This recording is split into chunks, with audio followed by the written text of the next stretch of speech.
Hello, doctor. My name is Cedric, and in this presentation, I'll be walking you through a data visualization of the Alex Cookie company, which basically I customized from the Kevin Cookie company dataset that I found on the internet. And of course, I built a dashboard using the Tableau Desktop. I hope I'm pronouncing it properly. So the data set we are working on contains transactional records from the cookie manufacturing and distribution company, and it tracks two core tables. Just as you see, we have the customer table, which contains all the customers from 4 countries. That is the United States, the United Kingdom, Germany, and the UK. So we also track a period from December 2024.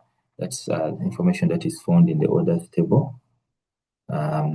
So the dates cover from December 2024 to June 2025. That is approximately 7 months. So the order table captures the daily transactions, including the date of each order, the quantity of the cookies, as you can see, the date, then the cookies, and then the revenue from what has been sold, and then also we have a column that shows whether it was an expedited order or a normal one.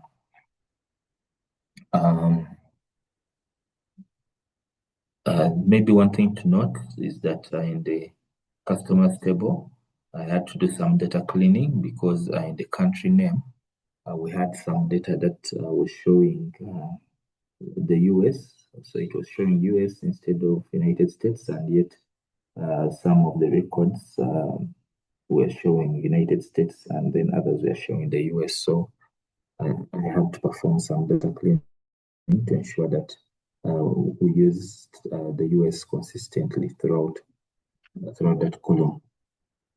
So the questions that I'm going to answer how are the daily sales and revenue trending over time over this 7-month period? Which geographic markets are generating the most revenue?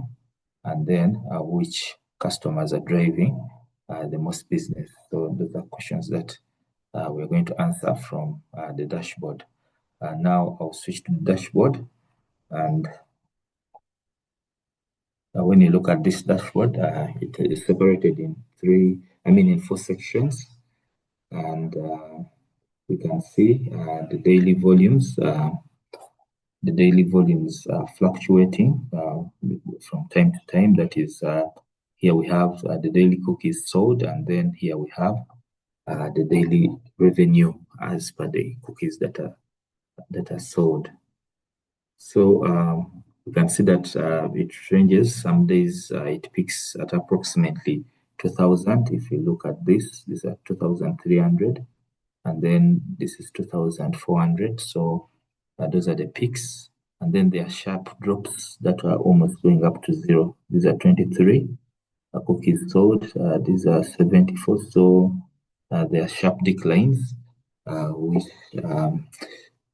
maybe basically represent those low periods, those low days, because this is daily sales. So meaning that these are days when probably there were weekends or public holidays where there were occasional logistic disruptions in the delivery of the cookies. So it is worth investigating these operational issues so that we find out the reason why we have a day with only 23 cookies sold, which is a very low period. Very low sales. So this line chart, of course, these are line charts. It mirrors the cookies sold pattern very closely, which is expected. So more shipments naturally produce more revenue. I think you can see that if we look at dates like May 2nd, we have very high sales. And then also on May 2nd, you can see that we have the highest revenue, which shows that there is a relationship there, which makes sense that the more cookies that are sold, the more revenue that is accrued. So it is also clear. If we go down here, we see that North America is in blue, and we can see that the lowest when we have this shade of blue, which is low shade of blue. Those are sales revenues that are low, 64,000, around 64,000, and then the highest, which are dark, is 274, which is a very big range if you talk about it statistically. Show it basically meaning that in the US, that's where you find the highest sales, and then in Canada, in the UK, and then Germany, the sales are relatively low, just as you see this graphic supported by that graphic. So then the horizontal bar chart ranks customers by total revenue generated. The top customers you can see is Guzman, Hoffman, and Baldwin. That is the highest customer. Leads to a clear margin at approximately $20,000 if I go here. So it is actually more than 20,000. And then the next one is 19, and then followed by Morales Jones, who's around 18,000. So it keeps on dropping. As you can see, the revenue drops off after the top three tier. So after the top three, then it starts dropping actually after the top four. We have one who is a clear winner of the revenue per customer, and then this almost ranging in the same period, and then they keep on dropping off sharply. So overall, this global view tells us that the business is active but volatile geographically, with highest concentration in North America, where we have the US and then Canada. So that's where the highest concentration is, meaning that the biggest market is there.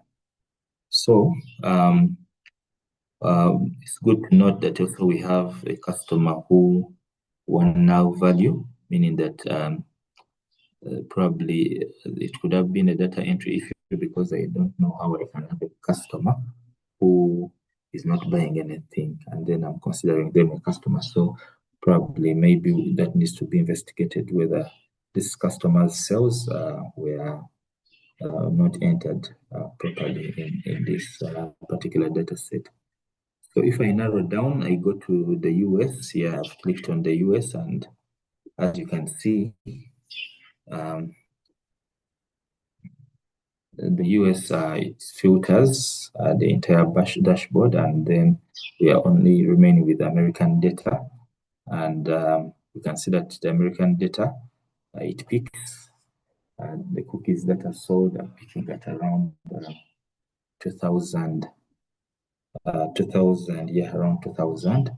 Okay, 1,900, but we can say approximately 2,000 per day. And then also we can see that also the revenue is around $10,000 per day. Again, that is the peak.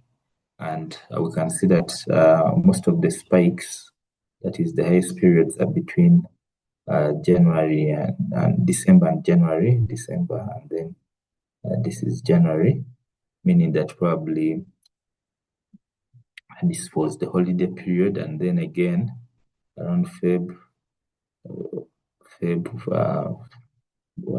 Feb, all of us know that around Feb there is maybe also something It's basically season around Valentine's Day. So probably these are seasonal spikes when the business sells a lot. So it could be understandable that those spikes are periods where there is probably a seasonal change. There is an activity that is going on. So that is somehow mirrored with the revenue. Yeah, we can see that the revenue around here is also high, though the spikes here do not correspond to the revenue here. Somehow around Feb, you're seeing here there is a spike in delivery. That is the cookies that are shipped, but then the revenue does not correspond. So maybe they need to be investigated. Maybe the customers are around this period, we are not paying. The deliveries were happening, but then the payments were low around that area. It needs to be investigated. Then going down, we can see that we have a number of customers. I think I counted them before. 1, 2, 3, 4, 5, 6, 7, 8. Anyway, the customers are many, just as you can see in the US. And we can see that the highest is around 23,000. And then maybe if we go down to the lowest, it's around 1,400, which is also a very big difference, meaning that the range is also high. If I may just talk about it like that.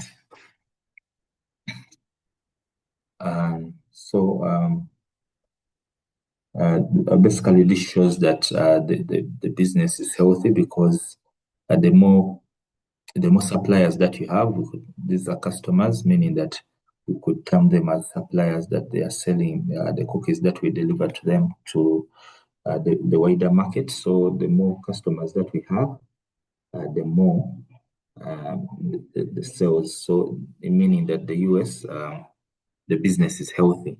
Then, if we go down to narrow down to Canada, so Canada is our largest, second largest market by, of course, geography and revenue.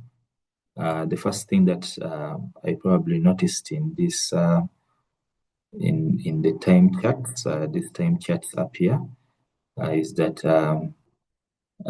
Canada starts in around Feb. It starts in around Feb, which is surprising because doesn't contain December data. So this tells us that either the trade in Canada started in February, or that's when the tracking started happening. Or we may say that maybe there were no orders before Feb, because for America, the orders were there starting from December 2024. So that is a different story in Canada. And then it's worth investigating why there is this little delay in tracking of the daily sales. Then daily cookies sold in the US, we saw that it was peaking at around 2,000. Here in Canada, we realized that actually we're in around 1,000.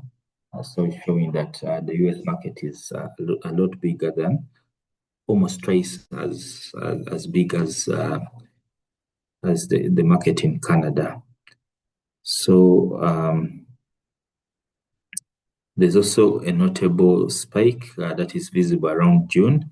So it is more like even, and then here in between Feb and April, basically in March, it is a low period, and then there's a spike around May. So suggesting that either it was because the spike also is happening on one particular day, and it kind of goes up and then spikes one particular day. So maybe it was a major event on that particular day when there was that large spike. needs to be investigated, maybe which day this represents. Yeah. And then going down to the customers, you see that now in Canada we have less customers, which basically communicates why we have lower sales than those in the US. So if I have more customers buying the products, it will mean that there will be more revenue, of course, and more cookie sales. So I think in Canada we need to um, there's a decision that needs to be made,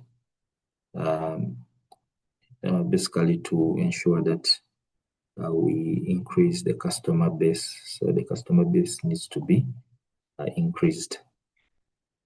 I think that is my analysis on Canada.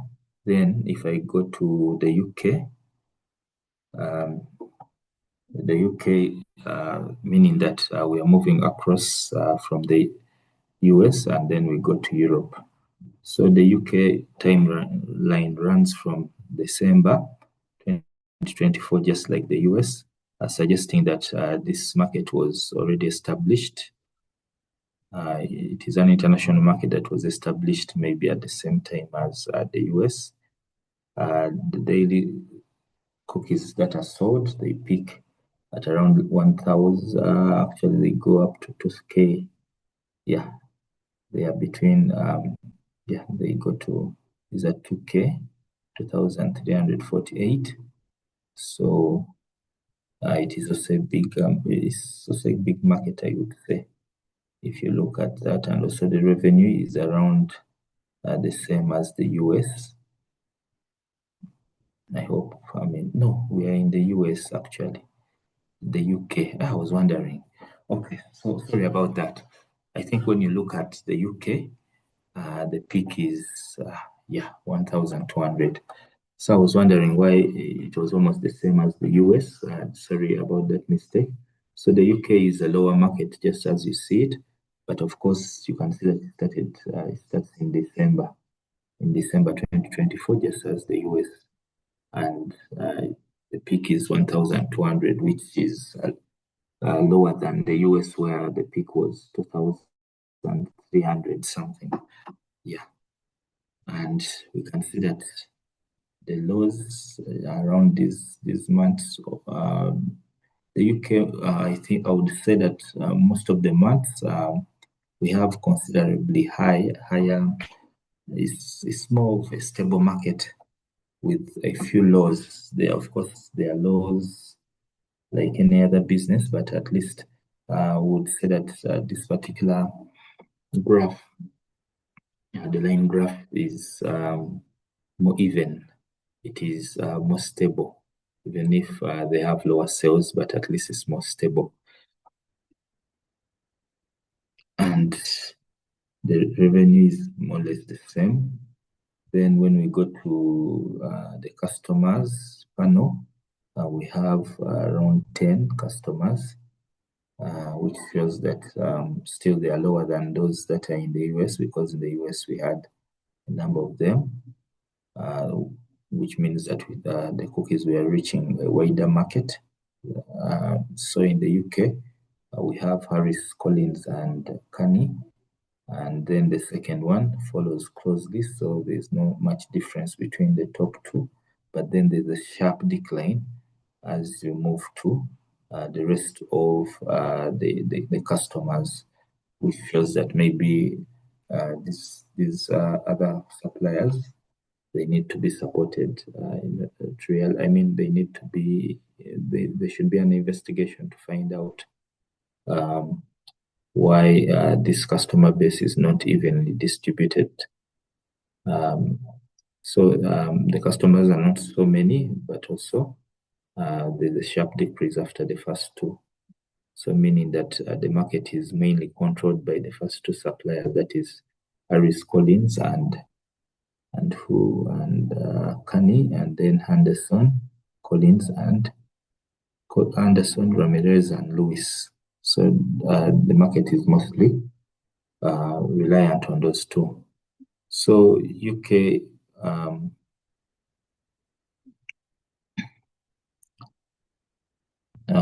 would think that the first two customers, in case they get issues, the market may be destabilized because the rest do not sell as much as these other ones, but still, they are still within the range of, most of them are within the range of, we can say maybe 10 to 15,000, 10 to 50,000, which is not really a large range, because if you go to maybe the US, the range is much higher. So 20,000 and then 20,000 and around 10,000. So that range is about 10,000, which is a little bit high. That means that if we lose maybe the highest customer, it may affect the revenue a lot. But in the UK, if you go to the UK, you realize that actually most of the customers are the range of 5,000 is not so much. So I would say that even if you lose the first two customers, it may not affect so much, because they are really selling almost in the same range. All the customers are selling within the same range, or they are buying within the same range. We are getting the same revenue from them. So finally, let us look at Germany. Germany, we can see that it is the smallest market because we can see that the peaks of the cookies that are shipped were below 1,000. That is 965. That is the peak. And unlike the other three countries, which show volatility, we have seen that there is very many laws. Germany shows that it's a growing market. So there are fewer low points. We have maybe two. I think in the other markets, we had several laws, just as we have been seeing. So this is the only market in our entire data set showing genuine growth. So there is genuine growth in momentum. However, there is a paradox that the daily revenue in Germany is relatively flat at around 2,000 to 4,000. As you can see, the revenue is a bit flat. Maybe it spikes here on a particular day of March 16th, but it is more or less the same throughout. So I'm trying to think. So as volumes increase, you can see that volumes are actually increasing. Even when they're increasing, somewhere in the revenue, they keep low in Germany. So that is a trend that needs to be investigated, because ideally, if I deliver more cookies, or if I ship more cookies, I would expect that I would automatically get more revenue. But somehow, in Germany, it's not the case. I ship more, but then the revenue is more of even. That needs to be investigated. We also see that we have a very small customer base, only seven customers, which is the fewest in the market, fewer than the UK, with Blair and PLC leading the market by a big range, because the rest are even below 10K, and these ones are well above the 15K mark. So, meaning that if this Blair PLC runs out of business, excuse me, sorry about that, the revenue will be affected so much. But of all the four markets, I think Germany shows that the supply is on the up. It is basically a promising market. So as I end this particular video, I would like to share some insights. So first, United States is the engine of the business because it delivers the highest volumes. Then second, Canada and United Kingdom are stable. And secondary markets, basically meaning that there is no growth that has been noticed in this that has been noticed in these markets.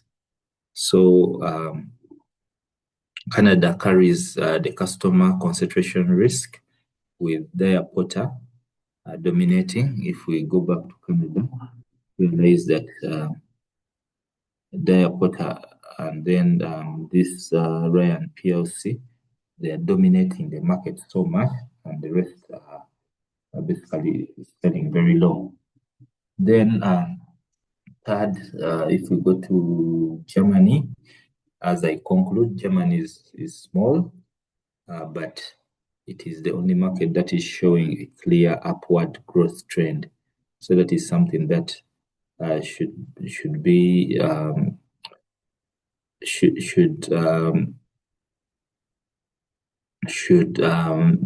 be used for future decision making. But also we need to look at the over reliance on supplier, that is Blair PLC, who basically sells basically accounts for the most revenue in that region. Then across all the four markets, daily sales are highly volatile with frequent drops that drop to values that are near to zero. We have seen a drop 109, but if we go to other markets like the US, we realize that there are drops. It is the best market, but there are drops that actually show near to zero. Those are 23 cookies that are sold on a particular day, which is very low for a big business that is multinational. So also there are issues with the data quality of this particular data set, because as we realized, I had to do some data cleaning at the beginning, but also we have, if I go back to the global, we have a customer whose sales are not accounted for. So that needs to be investigated. So finally, this company is almost entirely dependent on North America, as we have seen, with Europe basically representing a very small fraction of the total revenue. So the global market shows an enormous untapped opportunity in Europe. Then we could look to Asia, Africa. The market is not yet covered. Asia, that particular geographical region is also not covered by this company yet. So basically shows that this business needs to grow, needs to expand more. It should stop its reliance on the United States, and then maybe the next steps I would think would be to explore the Germany, mostly German, since the other two countries are stable. And Germany is the only growing, the only growing customer base, or the only growing market, if I put it that way. So it needs to, the company needs to leverage, needs to concentrate on Germany moving forward. So in the end, I thank you, Doctor, for watching my video. I pray that you will give me feedback. Thank you so much.